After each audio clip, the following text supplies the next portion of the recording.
Good morning friends. आज पिछली series में हमने आपको बात की थी हाइजीन्स की। अब हम बात करेंगे थर्ड पेपर की कंसेप्ट ऑफ हेल्थ। थर्ड इसमें आपको ये बताया जाएगा कि हम किस प्रकार से हमको रोग हो सकता है, क्या उसके फैक्टर्स हैं, कितने उसके एजेंट्स हैं, या किस तरह से हम अपने इस पूरे आपका जो थर्ड पेपर है प्राथमिक स्वास्थ्य primary health nursing for ANM, ये उसका है आपके डिजीज़ के बारे में, मेडिसिन के बारे में, फर्स्ट एड्स के बारे में और उसकी रोकथाम के बारे में आपको ये सारी चीज़ें बताई जाएंगी। तो पहली चीज़ तो ये जान लीजिए कि अस्वस्थता, कंसेप्ट ऑफ इलनेस क्या चीज़ होती है, अस्वस्थता क्या होती है, हम कभी अस्वस्थ कैसे हम किसी को कह सकते हैं कि वो अस्वस्थ है या फला व्यक्ति या फला रोगी स्वस्थ हो गया। तो अस्वस्थता एक ऐसी अवस्था होती है जिसमें व्यक्ति की कार्य करने की क्षमता कम हो जाती है या खत्म हो जाती है। जब आप सामान्य तौर पे जो कार्य करते हैं, सामान्य जीवन में जो कार्य करते हैं, यदि आप वो कार्य नहीं कर पा रहे हैं तो इसका मतलब आप अस्वस्थ हैं। अब अस्वस्थता के कई परिभाषाएं दी जाती हैं। पहला अगर हम बात करें ऑक्सफोर्ड यूनिवर्सिटी की जो डिफिनीशन दी है ऑक्सफोर्ड यूनिवर्सिटी ने, वो ये कहती है कि अस्वस्थता शरीर एवं उसके किसी अंग की ऐसी अवस्था जिसके कारण शरीर के कार्य में बाधा उत्पन्न होती है अथवा कार्यों का क्रम अव्यवस्थित हो जाता है। मतलब इलनेस वो चीज़ है कि आपकी कंप्लीट बॉडी या बॉडी का कोई पार्ट जो डिस्टर्ब हो जाए और आपके नॉर्मल फंक्शनिंग को डिस्टर्ब कर दे, इस तरीके को हम इलनेस बोलते हैं। जो वेबस्टर की डिक्शनरी है, वेबस्टर की डिक्शनरी ये कहती है कि अस्वस्थता या बीमारी एक ऐसी अवस्था है जो पूरे शरीर को क्षति पहुंचाना, शारीरिक, मानसिक, सामाजिक व आध्यात्मिक रूप से अस्वस्थ होना या बीमार होना। आप फिजिकली फिट नहीं है, मेंटली फिट नहीं है, सोशली फिट नहीं है एंड कंसेप्चुअली फिट नहीं है। तो ये सारे के सारे अगर आप फिट नहीं हैं तो इसका मतलब आप किसी न किसी प्रकार से बीमार हैं। तो अब ये जानिए कि कॉज क्या क्या होते हैं बीमारी के। तो बीमारी के उत्पत्ति के 3 मुख्य घटक होते हैं। पहला कारक, एजेंट, किस कारण हुआ आपको, दूसरा होस्ट, तीसरा इन्वायरमेंट। ये 3 कारक होते हैं, पहला एजेंट, दूसरा होस्ट, तीसरा इन्वायरमेंट या आपका वातावरण। तो अब होस्ट एजेंट क्या चीज होता है कि जैविक कारक। अब इसमें कई चीजें होती हैं, हो सकता है कोई बैक्टीरिया हो, वायरस हो, फंगी हो, एल्गी हो, कि मच्छर ने काट लिया, कहीं कुत्ते ने काट लिया, आपको रिलीज हो गया, इस तरह से चीजें। तो that is a biological reason, biological agents. दूसरा है आपके न्यूट्रिशनल एजेंट्स, खाने में कमी हो गई, आप प्रॉपर न्यूट्रिशन नहीं ले रहे हैं, जो अभी हमने न्यूट्रिशन की पूरी सीरीज में आपको बताया था। तीसरा आपका मैकेनिकल कारण, आपका एक्सीडेंट हो गया, चलते चलते किसी का एक्सीडेंट हो गया, चलते चलते कहीं आप गिर गए, चोट लग गई, स्लिपरी कहीं पैर आपका पड़ गया तो पाँव में कोई समस्या आ गई। उसके बाद केमिकल कारण, कहीं आपको रेडिएशन लग गई, कहीं किसी केमिकल से आप एक्सपोज हो गए, कुछ केमिकल आपकी बॉडी के ऊपर गिर गया।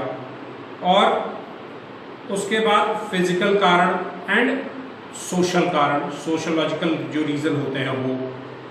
होस्ट में आपके रीति रिवाज, हेरिडेटरी कैरेक्टर्स, आनुवंशिकी के कारण कुछ चीज़ें हो जाती हैं, कुछ रीति रिवाजों के कारण हम बीमार पड़ जाते हैं, कुछ आदतें हमारी ऐसी हो जाती हैं कि हम बीमार हो जाते हैं, हमारी बॉडी का इम्यून सिस्टम कम हो जाता है, प्रतिरक्षा कम हो जाती है, हम एक्सपोज हो जाते हैं ड्रग्स की तरफ, लेकर की तरफ, शराब की तरफ, मद्यपान की तरफ, नशा की तरफ। और सामाजिक घटक, जिस हम सोसाइटी में रहते हैं उस सोसाइटी में साफ सफाई है, गंदगी है, किस जगह पे हम रहते हैं उस जगह के कारण हमको हो सकता है। तीसरा आपका पर्यावरण, पर्यावरण में सारा जैविक आता है, मनोवैज्ञानिक आता है, मनोसामाजिक आता है, सारी चीजें आती हैं। तो अब कारक रोग की उत्पत्ति का प्रथम घटक होता है। अगर कोई बीमार होता है तो पहली चीज ये देखी जाती है कि किस कारण से बीमार हुआ। ये एक रोग के लिए एक या एक से ज्यादा कारक हो सकते हैं। जरूरी नहीं कि अगर आपको कोई रोग हो तो कोई एक ही चीज उसके लिए रिस्पॉन्सिबल हो सकता है एक या एक से ज्यादा चीजें रिस्पॉन्सिबल हो। अब पहली चीज तो होती है बायोलॉजिकल एजेंट्स, जैविक कारक। ये जीवित कारक होते हैं और संक्रमण फैलाने में मदद करते हैं, जैसे बैक्टीरिया, जीवाणु, वायरस, विषाणु, जंतु, हवा, मिट्टी, ये सारी चीजें। प्रोटोजोआ जो पेचिस कॉज करता है, इस शर्शिया कोलाई बोलते हैं उसको। दूसरा न्यूट्रिशनल फैक्टर जो भी मैंने आपको बताया कि पोषक तत्व जैसे प्रोटीन, कार्बोहाइड्रेट, फैट है, मिनरल, सॉल्ट, विटामिन्स, ये सारी चीज़ें अगर आपके खाने में नहीं है तो आप विटामिन से रिलेटेड बीमारियों से ग्रसित हो सकते हैं। अगर आपके प्रोटीन और एनर्जी आप कायदे से नहीं लेते तो आपको पेन का मैल न्यूट्रिशन हो सकता है, जो मैं पिछला बता चुका हूँ, प्रोटीन एनर्जी मैल न्यूट्रिशन। इसी तरह अगर आप सिर्फ प्रोटीन, अगर आपका फैट स्किप करता है तो आप एनर्जी मैल न्यूट्रिशन के शिकार हो सकते हैं। इसी तरह मैकेनिकल कारण मतलब चोट लग गई, यांत्रिकी कारण बोलते हैं मैकेनिकल एजेंट। आपको चोट लग गई, कहीं रगड़ खा गए, कहीं आपकी हड्डी टूट गई, और भी यांत्रिक कारणों से रोग उत्पन्न हो सकता है। केमिकल रीजंस, केमिकल एजेंट, आप रेडिएशन में एक्सपोज हो गए, कोई केमिकल आपके ऊपर पड़ गया, कोई धातु से आपको लग गई, कोई क्षार हो गया, अम्ल हो गया, कोई एसिड पड़ गया, कोई बेस पड़ गया, कुछ चीज़ें हो गई इस कारण से। उसके बाद आता है आपका फिजिकल कारण, इलेक्ट्रिक शॉक लग गया, प्रेशर पड़ गया कहीं बहुत ज़्यादा आपकी बॉडी के ऊपर, रेडिएशंस हो गए, ठंडी लग गई, गर्मी लग गई, ये सारी चीज़ें फिजिकल कारण होते हैं। सोशल कारण अशिक्षा है, बेरोजगारी है, जनसंख्या वृद्धि है, सामाजिक धूम्रपान है, तो ये सारी चीज़ें हैं जिनके कारण व्यक्ति बीमार हो सकता है। अब आते हैं होस्ट के ऊपर। तो कारक तब तक रोग उत्पन्न नहीं कर सकता, ये चीज़ याद रखिएगा, चाहे बैक्टीरिया हो, वायरस हो, फंगी हो, एल्गी हो, रेडिएशंस हो, आपके न्यूट्रिशनल एजेंट हो, ये तब तक भी आपके ऊपर असर नहीं करेंगे जब तक कि आपकी बॉडी ससेप्टेबल ना हो, उसको एज अ होस्ट उसको चीज़ें प्रोवाइड ना कराए। एज अ होस्ट अगर वो चीज़ें प्रोवाइड कराएंगी तो अब आपके बीमार होने की संभावनाएं बहुत ज़्यादा हो जाएंगी। कारक तब तक रोग उत्पन्न नहीं कर सकता है जब तक कि उसका परिपोषी ना मिले, उसका होस्ट बॉडी ना मिले। रोग के लिए परिपोषी ही काफ़ी हद तक जिम्मेदार होता है। अब इसमें घटक क्या होते हैं? Genetic factors. जैसे जब आप डायबिटीज़ पढ़ते हैं या ब्लड ग्रुप पढ़ते हैं तो आप एक फैक्टर से निकाल लेते हैं कि अगर मदर को डायबिटीज़ है तो लड़के को डायबिटीज़ होगी, लड़की कैरियर हो सकती है। अगर लड़के को डायबिटीज़ है, किसी के पिता को डायबिटीज़ है, तो उसकी पुत्रियों में डायबिटीज़ होने की संभावनाएं ज़्यादा रहती हैं। तो ये एक आनुवंशिकी कारण होते हैं जिसको आप एक डायग्राम बनता है, उस डायग्राम से फ्रेम आउट करके निकाल सकते हैं। उसके बाद होता है आपका लाइफस्टाइल फैक्टर्स। लाइफस्टाइल आप किस हिसाब से रहते हैं, रीति रिवाज हैं, आपकी आदतें हैं, आपके शारीरिक श्रम है, धूम्रपान है, नशा है, असक्रिय जीवन है, कई रोगों को बढ़ाने का काम करता है। डेमोग्राफिक फैक्टर है, एज है, सेक्स है, आपका लिंग है, आपकी इम्यूनिटी फैक्टर्स हैं। व्यक्ति की उम्र और लिंग कई बीमारियों के लिए जिम्मेदार होती है। जैसे कुछ लोग बचपन में होते हैं, पोलियो 5 साल के ऊपर के लोग अगर आपने टीकाकरण करा लिया तो ठीक है, उसके बाद टीकाकरण उसमें कोई ज़रूरी नहीं होता। अगर होना होता है तो 5 साल तक के बच्चों को इफेक्ट कर जाता है। कुछ बीमारियां होती हैं जो सिर्फ बूढ़ों को होती हैं, बड़ों को नहीं होती, जैसे पार्किंसन डिजीज़, अल्जाइमर डिजीज़, ये बच्चों को नहीं होती, ये बूढ़ों को होती हैं। तो इस तरह की चीज़ें जो डेमोग्राफिक फैक्टर्स में काउंट करती हैं। उसके बाद आता है आपका सोशल फैक्टर, सामाजिक, आपकी शिक्षा कितनी है, आपका रोजगार है या नहीं है, आपके पास आवास है या नहीं है, आपकी वैवाहिक स्थिति क्या है, आपकी आर्थिक स्थितियाँ क्या हैं, इस तरह से प्रभावित करती हैं। तीसरा आपका इन्वायरमेंटल फैक्टर। इन्वायरमेंटल फैक्टर में पहली चीज़ होती है भौतिक कारण। भौतिक कारण दैट मीन्स फिजिकल फैक्टर, हवा, पानी, रेत, ताप, आवास, घर, शोर, प्रदूषण, विकिरण, ये सारी चीज़ें आपकी फिजिकल फैक्टर में आती हैं। अब कोई ऐसा व्यक्ति है जो मान लीजिए दिन भर ऐसी जगह काम करता है जहाँ पे खूब ज़्यादा धुआं निकलता है, उसको लंग्स की डिजीज़ हो सकती है। कोई ऐसा व्यक्ति है जो नॉर्मल नेचुरल एयर में काम करता है तो उसको डिजीज़ होने की संभावनाएं कम रहती हैं। तीसरा आपका बायोलॉजिकल कारण है। बायोलॉजिकल कारण में मान लीजिए कोई जानवर है जिसने काट दिया, कोई कीट पतंगा है जिसने काट दिया। कुछ जानवर होते हैं जिनके कारण बीमारियां फैल सकती हैं, जैसे आजकल अभी लंपी वायरस फैला हुआ है गाय में, गाय या गोवंश में। तो इस तरह की चीज़ें होती हैं। तो आपकी ये जैविक पर्यावरण होता है, सो आपका बायोलॉजिकल इन्वायरमेंट होता है। इसी तरह आपका फिजियो सोशल इन्वायरमेंट होता है। आपकी मन स्थिति क्या है, आपकी पारिवारिक स्थिति क्या है, आपकी पारिवारिक इतिहास क्या है बीमारियों का। जैसे अगर हाइपरटेंशन की बीमारी है, हार्ट की बीमारी है, डायबिटीज़ की बीमारी है, अगर ये आपके पारिवारिक वंशावलियों में नहीं है तो आपको नहीं होंगी। मगर ये बीमारियां अगर पारिवारिक वंशावलियों में चली आ रही हैं तो जाहिर सी बात है आपको होने के चांसेस ज़्यादा रहते हैं इनके। ना हो वो ज़्यादा अच्छा है अगर आप अपनी लाइफस्टाइल उस तरह से मेंटेन करके रखते हैं। अगर आप लाइफस्टाइल मेंटेन नहीं करते तो उसको होने के चांसेस आपके ज़्यादा बढ़ जाते हैं। इसी तरह से आपका आता है इंक्यूबेशन पीरियड। इंक्यूबेशन पीरियड उस समय को कहते हैं जब कोई भी एक्सटर्नल एजेंट हमारी बॉडी में प्रवेश कर जाता है और वो एक समय लेता है हमारी बॉडी को पूरा इफेक्ट करने के लिए। जैसे मान लीजिए मच्छर ने हमें काटा, मलेरिया पैरासाइट हमारी बॉडी में चला गया, तो हमको तत्काल बुखार या ठंडक नहीं लगेगी। 24 घंटे से 36 घंटे के बाद हमको बुखार या सर्दी लगना चालू होगा, कभी के साथ बुखार आएगा। तो वो 24 से 26 घंटे उसको हम बोलते हैं इंक्यूबेशन पीरियड। वो इंक्यूबेशन पीरियड परिपाक अवधि हिंदी में बोला जाता है। वो परिपाक अवधि वो उस एजेंट को उस होस्ट की बॉडी पे अटैक करने का पूरा समय देती है और उस दौरान हमें ये पता भी नहीं लग पाता कि हमारी बॉडी में कोई इन्फेक्शन है या कोई फॉरेन एजेंट हमारी बॉडी के अंदर गया हुआ है। इसी तरह का फर्स्टिज्म होता है या रोग की उच्च अवस्था होती है। त्रिअंकी अंत इसको बोलते हैं।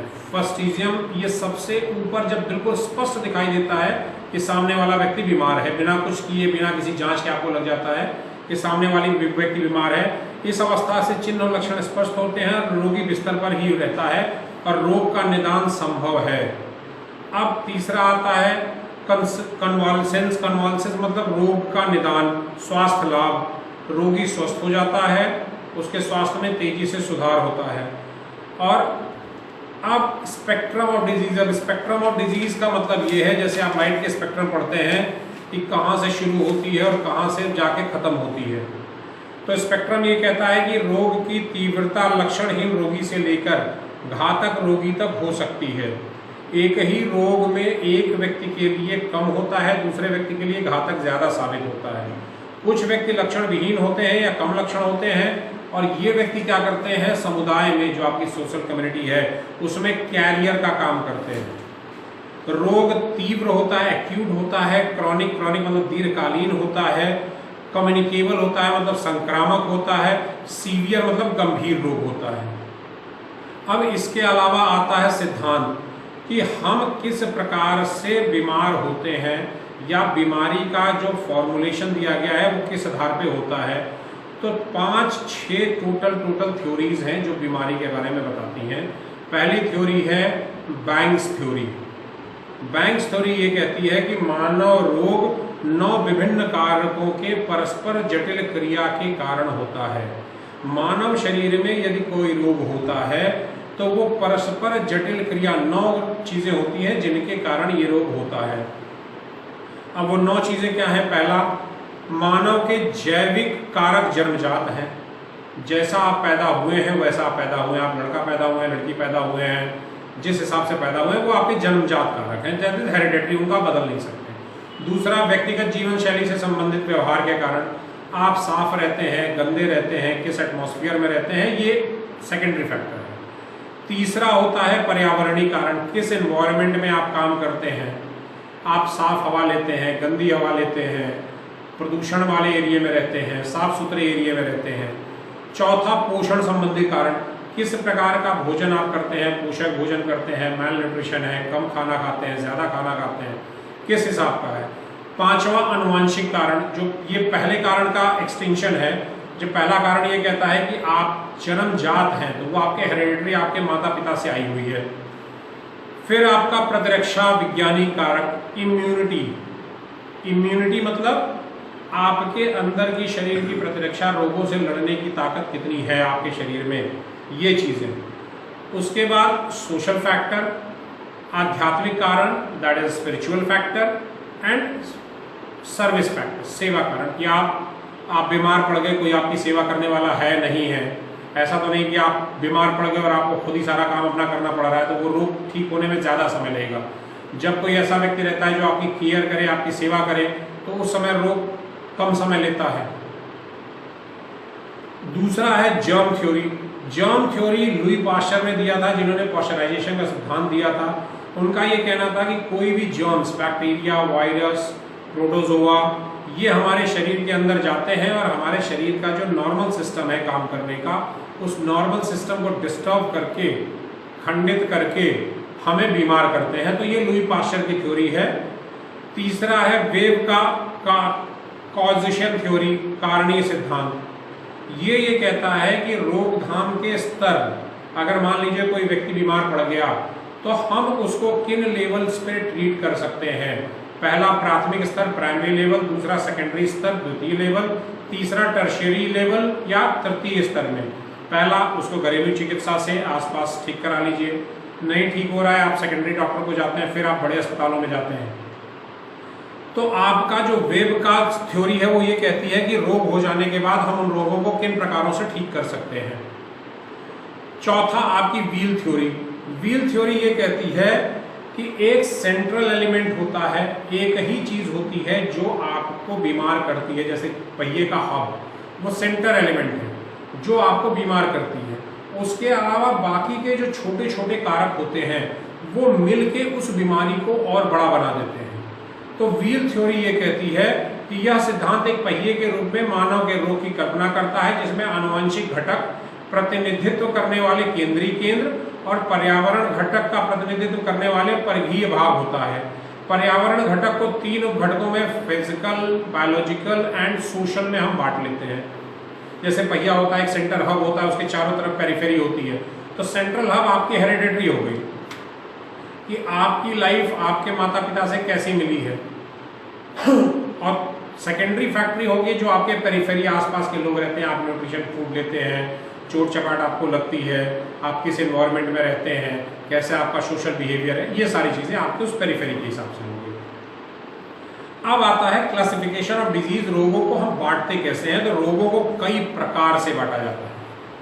पहला इटियोलॉजी पे कि किस प्रकार से रोग आपको हुआ, दूसरा रोग के प्रकार के हिसाब से कि रोग किस तरह का है, तीसरा शरीर के अंगों के हिसाब से कि आपके शरीर में जो रोग हुआ वो किस तरह का हुआ, कौन से अंग में जाके हुआ, चौथा उसकी प्रक्रिया के हिसाब से, पांचवा आप व्यवसाय के हिसाब से ऑक्यूपेशनल डिजीज, जैसे जो लोग काम करते हैं वहाँ पे क्या कहते हैं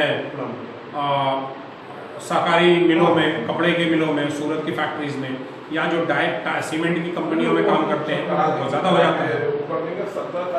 ठीक, तो रोग का वर्गीकरण करना एक जटिल विषय है, परंतु WHO ने रोग का अंतर्राष्ट्रीय वर्गीकरण की नीति अपनाई है जिसको ICD बोलते हैं। नोसोलॉजी, इसको रोग निदान विज्ञान बोलते हैं। नोसोलॉजी के अनुसार रोग का वर्गीकरण निम्न आधार पर किया जाता है। पहले डिजीज इटियोलॉजी, इसको संक्रमण के आधार पे, संक्रामक है, असंक्रामक रोग है। अंग तंत्र के स्थान हिसाब से स्थानीय है, तंत्रीय है या प्रसारित रोग होने वाला है। स्थानीय मतलब एक जगह रहता है, तंत्रीय मतलब आपके नर्व्स का सिस्टम है, और प्रसारित मतलब आपकी पूरी बॉडी में फैलता है। अवधि के आधार पे बहुत क्रॉनिक डिजीज है, लंबे समय तक चलती है, या तीव्र रोग है, एक्यूट है जो बहुत तेजी से हुआ और सही हो गया, और या सब एक्यूट रोग है जो थोड़ा लंबा चलेगा बट सही हो जाएगा।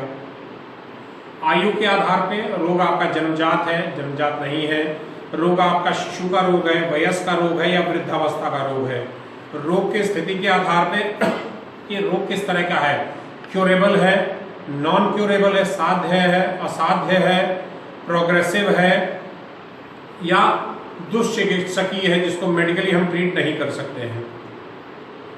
फिर शरीर के अंग के हिसाब से सर्वदैहिक मतलब पूरी बॉडी में फैला हुआ है, वेनेरियनियल है, मेटाबॉलिक डिजीज है। आपकी मेटाबॉलिक डिजीज में मान लीजिए आपकी डायबिटीज हो गई, फिर आपकी ऑटो इम्यून डिजीज है, विटिलिगो हो गया, निकोडर्मा हो गई, ये आपकी ऑटो इम्यून डिजीज होती है। फंगल इन्फेक्शन है कोई, आपको फंगल इन्फेक्शन रिंगवॉर्म हो गया। फिर डिजेनरेटिव डिजीज है, जैसे लेप्रेसी है, वो डिजेनरेटिव डिजीज है, बॉडी के एक अंग गलते चले जाते हैं। या कॉन्स्टिट्यूशनल आपको कोई रोग है। रोग की प्रक्रिया जो आपके कारक फैलते हैं वो किस हिसाब से फैलते हैं, तो साइकोमैटिक है, पैरासाइटिक है, डिफिशियंसी डिजीज है, फेमिलिनियल डिजीज है, मैलिग्नेंट डिजीज है, नॉन मैलिग्नेंट डिजीज है। व्यवसाय के आधार पे ऑक्यूपेशनल है या नॉन ऑक्यूपेशनल है। अब इसी आधार पे अलग अलग रोगों का वर्गीकरण किया जाता है, जिसको हम आपको नेक्स्ट वीडियो में बताएंगे कि ये जितने हमने आपको डिजीज बताए इनकी परिभाषाएं क्या हैं और इनके एग्जाम्पल क्या हैं। थैंक यू इस वीडियो